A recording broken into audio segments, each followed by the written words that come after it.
নমস্কাৰ বন্ধুসকল, মই অসম বৰ্মন ফাৰ্মৰ পৰা কৈছোঁ। মোৰ হাঁহকেইটা আজি 26 দিনমান হ'লে। হাঁহ আনিছিলোঁ 200মান, তাৰ মাজৰ পৰা 40টামান হাঁহ ঢুকালে মানে মেকুৰীয়ে খালে।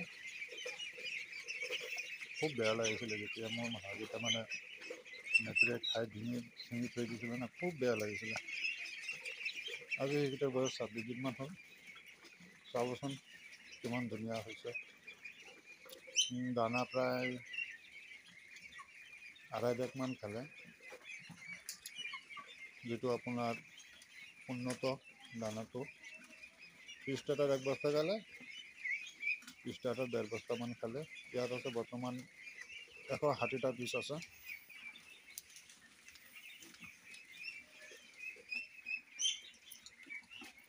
মোৰ হাঁহকেইটা কিন্তু কেইটামান অলপ খোজ কঢ়াটো অলপ প্ৰব্লেম হয়, ভৰিটো অলপ লেংৰা সৃষ্টি হৈ আছে দেখোন লাগে।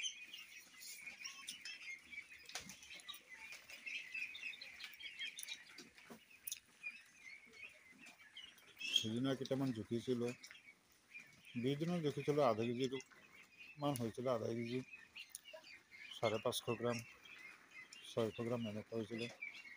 আজি 26 দিনত বা কিমান হয়।